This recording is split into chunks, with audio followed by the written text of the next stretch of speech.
You have had enough of the modern world. You draw the line at teachers trying to persuade young boys to cut their testicles off. You are not going to allow them to install a microchip into your brain so you can upload your consciousness into Reddit.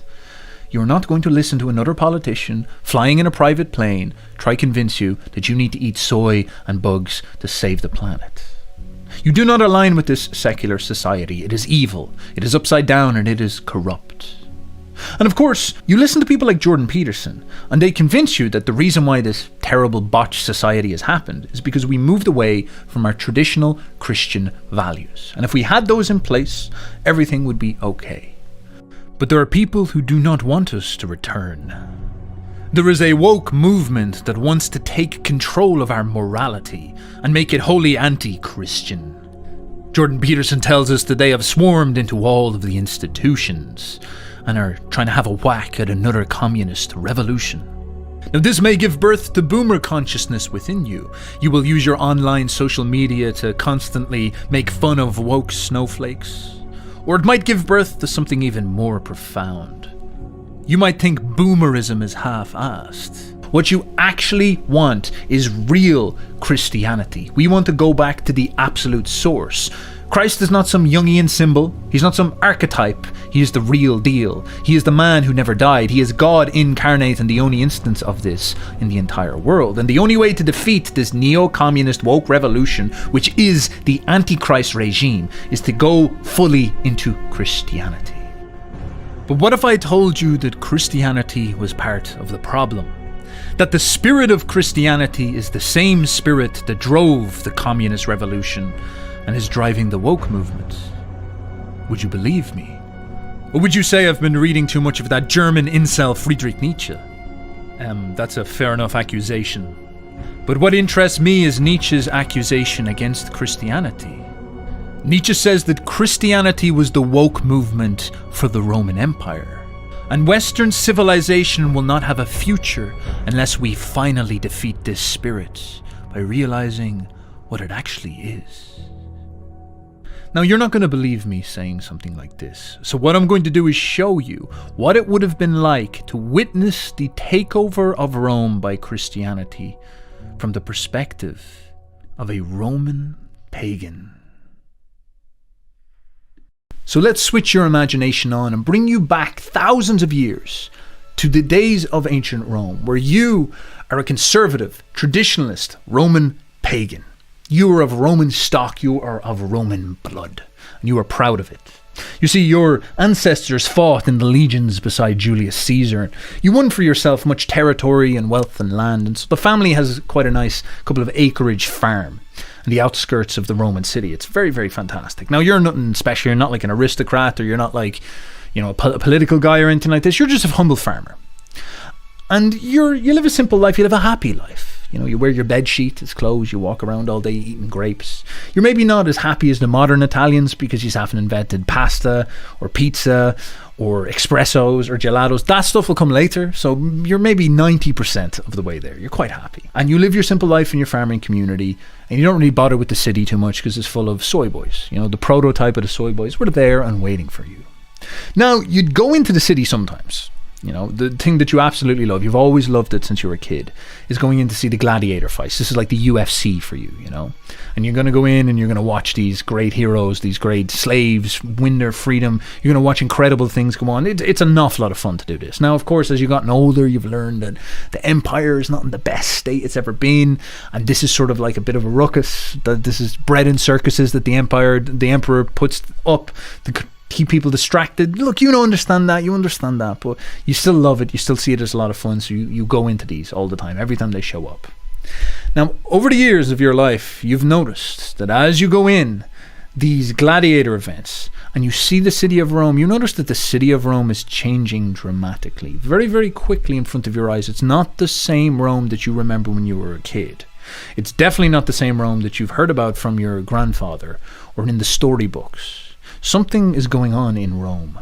It is changing in a profound way. Year after year, as you go into these games, you notice more and more new faces. You see blonde, brutish Gauls with their weird, stupid mustaches, probably already in history trying to sell you frogs' legs. There's Judeans in the corner holding their magic book. Benedus Shapirus being like, "No, Jupiter's a tyrant, I'll believe Judeo-Christianity." The Carthaginians. I thought you crushed the Carthaginians. I thought you got rid of these Carthaginians. These Africans talking to you about Wakanda or something like that. Is that what they're doing? They're still around. I thought you salted their earth, but there's Carthaginians everywhere. There's Egyptians. They get bowing down every time they see a cat in the street. They start bowing down, being like, "Oh wow, it's amazing." There's fucking brutish Germans. I'm surprised they even know what civilization is. They're probably like touching walls, being like, this is a weird looking tree. What's going on here? This is a strange tree. Or no, they're probably barking at it. They're probably shouting at it in their like, dog-like language or something like this. But the one thing you notice about all of these is that they're not Roman. These are the people that the Romans conquered. What the hell are they doing in Rome? And you talk to your friends about this, and everybody is aware that it's happening, and they sort of know why it has happened. Because when you expand and become so successful, you don't really want to do menial jobs anymore. You don't want to clean toilets. You don't want to sweep streets. You want other people to do this. And when you have an empire as large as the Romans, that means you have access to many, many slaves. And so what all the upper classes do, and even the upper middle classes do, is they start to harvest in all these people from the outskirts of the conquered areas of the empire. And they bring them into Rome to work as their labor caste beneath the Roman elite. But of course, these people begin to outnumber the Romans. And of course, they begin to change the nature of Rome itself. Now, the most dangerous part of all this is that these slaves do not respect the Roman gods. And they claim that they have their own god. They have their Christianity, which is so much superior and true than our Roman religion. And of course, this is delusional, first of all. It is pure superstition. It is made-up atheism. It is nonsense. They obviously got conquered by the power of Jupiter. They obviously got conquered by our superior vital energy given to us by our Lord. They obviously have the wrong God, or else they wouldn't have been conquered. But against all of reality, against all of life, they make up some story that allows them to be special. Because that's the type of neurosis that a slave would have to think. A slave is not special. A slave is inferior. A slave is a loser. And instead of being able to digest the fact that they lost, they have to invent some delusion in order to allow them to escape out of it. Oh, the Romans were possessed by a demon or something like this. All this crazy made up stuff. Now, we're used to slaves and immigrants and foreigners and women having delusions like this. Anything weird and strange is going to end up in Rome and people are going to follow it in the end. But this Christianity is particularly bad. This Christianity is perfectly suited to the tragic life of a slave. It doesn't require any power or standards or competence or discipline. It doesn't require any of that stuff. In fact, the more failed you are, the more it is for you. The more they try to lift your spirit and say that you are special. And it spends all of its time demoralizing us that are in command, us that are noble, us that are powerful, us that are normal. Everything that we represent, such as strength and might and competence, it says is evil, is not in favor with their God that they have made up. It is the perfect catalyst for a huge population of people with no identity who've been ripped out of their homelands and thrown into a melting pot to be exploited as slaves. So the only criteria to be accepted into this Christianity is that you are not Roman. You do not possess Roman privilege. Any Roman virtue that you have, such as bravery, means that you're a menace, means that you are evil. But as long as you are failed, as long as you are weak, as long as you are a slave who cannot access Roman virtue, you are chosen, you are good, you are in the eyes of the Lord. And they constantly spend their time shaming us. They are not violent, they don't come out with their hands. It's not a very masculine way of conducting yourselves. Instead, they operate through feminine means. They try to establish guilt inside of our heads. They accuse us of the historical grievances of colonizing their lands in the past. They slander us for our Roman privilege and demand that we alleviate it and bow at the feet of their compassion. They walk in our streets and demand us to admit that Judean lives matter. They say that we and our authorities murdered Jesus, their God, their angel, the man without sin, so they say, got murdered in the street brutally by our legions. And of course, all these slaves claim that what needs to happen is that we need to give the Roman state to their Christianity and allow them to worship the real God, in which case they will install a utopia on earth. The kingdom of heaven will come down. This is what they say. God will just plop a new Rome on top of the old Rome, and it will be free from the suffering and the tyranny of Roman instincts and Roman virtues. It will free us from all the pain and suffering of the world. We will have this revolution that will transform the very nature of reality, and all pain and suffering will go away forever. How beautiful that these impoverished bums know how to run the state correctly. How surprising. But of course, just because it's stupid does not mean there's not enough stupid people to fuel its fire. Oh yes, of course, these Christians, they are woke. They believe that they are above the natural world and they want to bring us into this new ideal society, this utopia that they're talking about. But you see, when you begin to investigate, you start to look into their souls, you begin to see what they actually are. Because it's very easy to say beautiful ideas, to lie. But when you actually inspect people's intentions, you see what's really going on underneath the surface. And these people don't care about a utopia. They don't care about heaven. They care about it insofar as it sounds beautiful, that it's persuasive to the dumb, unwashed, illiterate mob. But their actual motivations are much more ugly. They want power and vengeance. And we know this because we read their manuscripts. THIωρίN, the resentful Carthaginian, who we conquered all those years ago, sits around and boasts about how Christianity is dominating Rome. He, of course, is an ardent Christian. Anything that's not Roman is sacrosanct in his mind. And he boasts how these Christians are going right for the jugular of what is necessary to take power.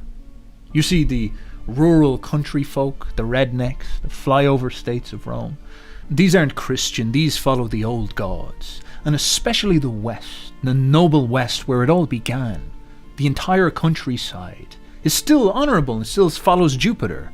But of course THIωρίN boasts that this does not matter. You do not need the country folk. What you need is the cities, the bureaucracy, the institutions of the state. It's bureaucrats and middlemen who have changed over to Christianity. And they work their way into the infrastructure of the state, and they begin to hassle the population and bend people slowly towards this new Christianity against their will. And the healthy, normal people outside of the cities, they all believe the sensible, realistic, old gods of the ancient world. But instead, these cities, our own cities that we have built, begin to distort and twist away from our control, and then they begin to attack us. And this is where their name for us comes from, their slander word. Pagan, they call us. Of course, in our noble Latin language, all pagan means is rustic, is from the countryside, is rural. But to them, that's the most disgusting thing ever. Something that they can't be, a true Roman. Someone from the land. No, instead they want you to be lost in the miasma of the city, a foreigner, an immigrant without an identity, and anything but a country person, anything with connection to reality. No, you must be lost in the abstract world of the city where you can worship this god on a donkey. Yes, fantastic, great for you. And then when you listen to how they talk about this stuff, you don't see these noble intentions. We know what's actually going on here.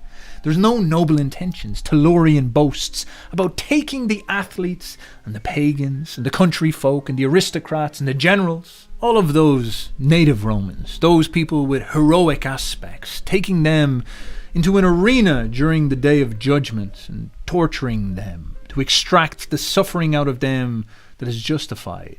When the kingdom of God comes, they will be the ones sitting in the Colosseum watching us suffer.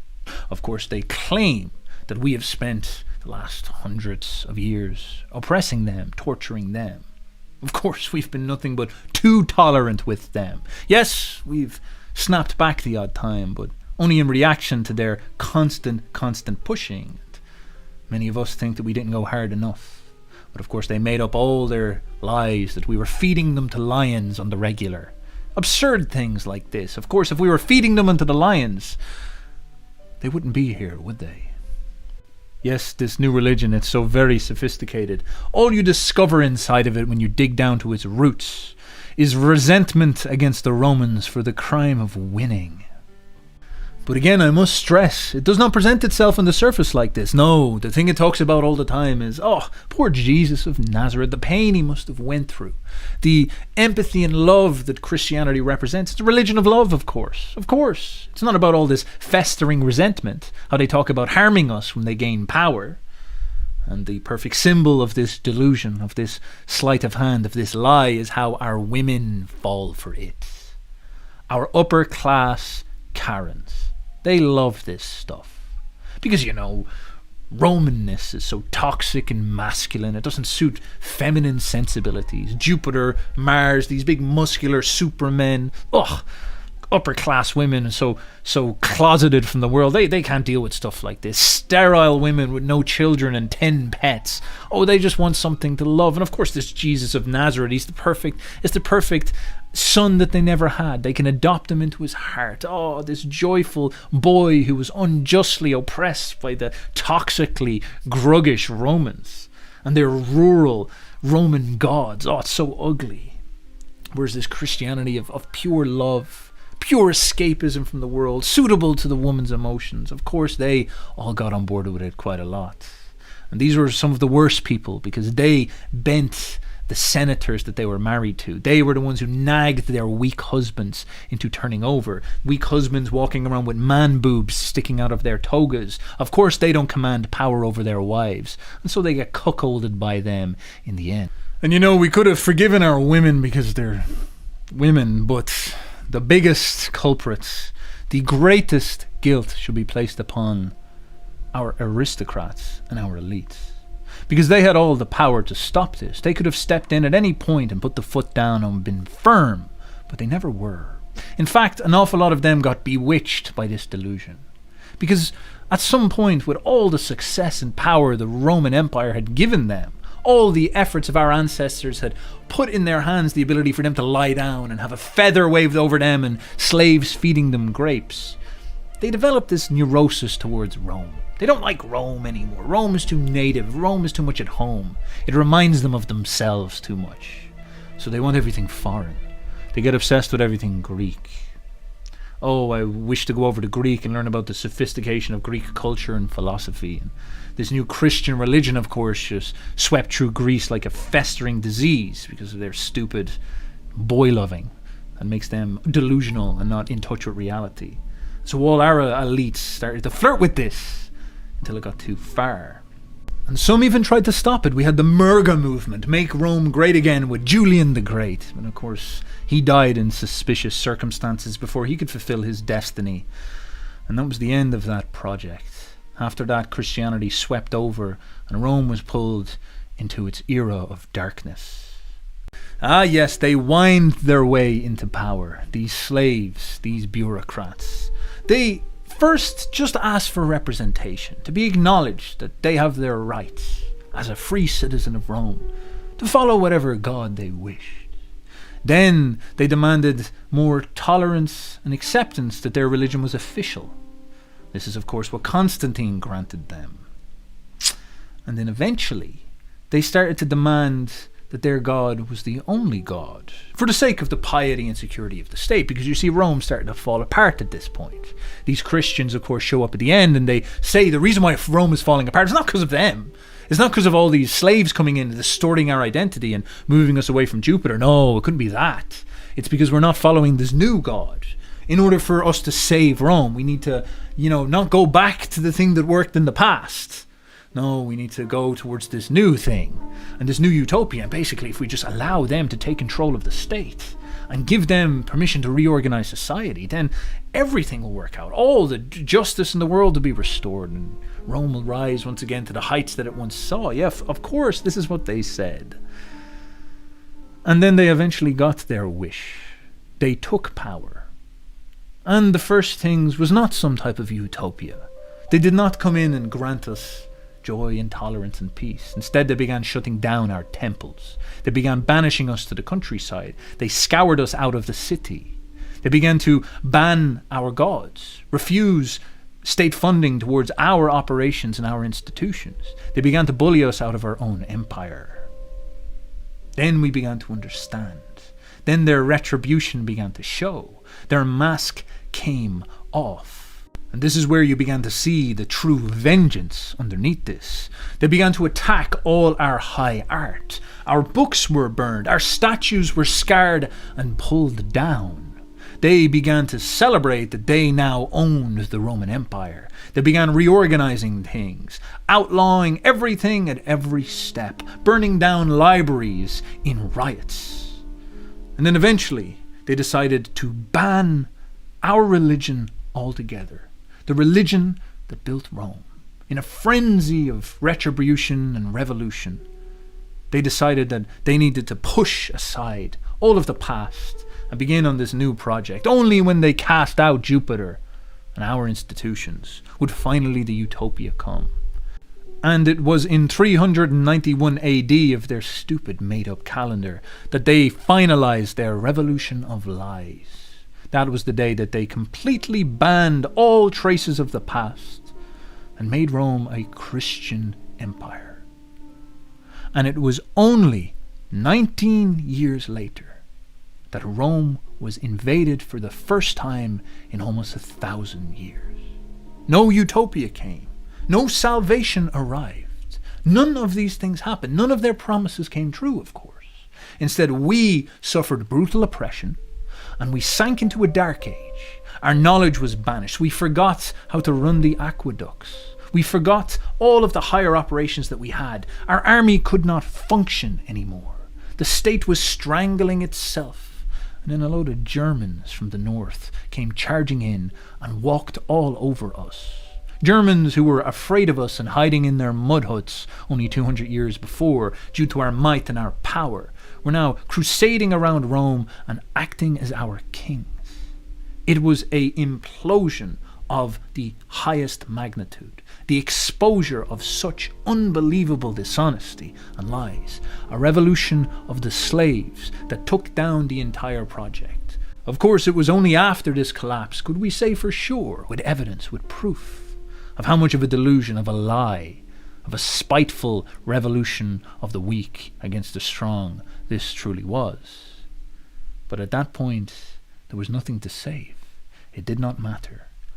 Rome was done.